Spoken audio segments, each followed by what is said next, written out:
Why do RC transmitters have different channels? Imagine controlling a model airplane, car, or boat with just one simple button.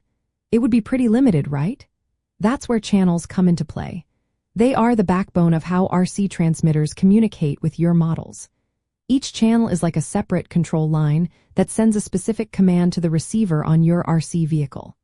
This setup allows you to operate multiple functions at once, making your models more realistic and fun to control. The main reason RC transmitters have different channels is to handle multiple functions independently. For example, in an RC airplane, you might want to control the throttle, rudder, elevator, and ailerons separately. Each of these functions needs its own channel so that when you move a stick or flip a switch, only that specific part responds. Without multiple channels, controlling complex models would be impossible or very limited. Think of channels as different pathways for signals. Your transmitter encodes each control input into a unique signal and sends it out over the radio frequency. The receiver on your model then decodes these signals and directs the servos to move accordingly. Servos are small motors that turn your control surfaces or other parts.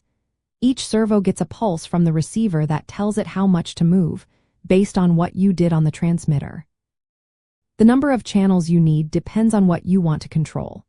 A simple RC car might only need 2 channels, one for throttle and one for steering. An RC plane might need 4 channels for throttle, rudder, elevator, and ailerons. More advanced models can have 6 or even more channels to control extra features like flaps, retractable landing gear, lights, or four-wheel drive systems. The first 4 channels usually follow a standard: roll, pitch, thrust, and yaw.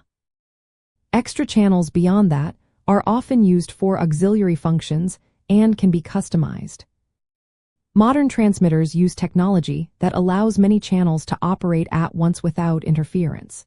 They use frequency hopping spread spectrum technology on the 2.4 GHz band.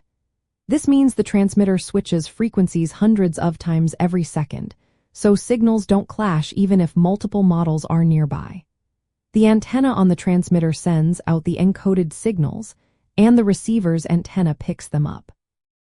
The receiver then processes these signals and sends commands to the servos. In the past, RC systems operated on different fixed frequencies, so you had to manually select and avoid conflicts. Now, with the 2.4 GHz systems, channels are managed automatically.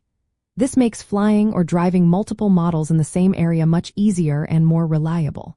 When choosing a transmitter, think about how many channels you need. Beginners usually start with 2 or 3 channels, which are simple and affordable. More experienced hobbyists and racers often want 6 or more channels for extra control and features. Offering transmitters with different channel counts helps meet the needs of all RC enthusiasts.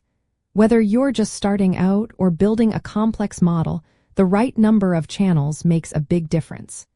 It's all about giving you the control you want and need to enjoy your hobby fully.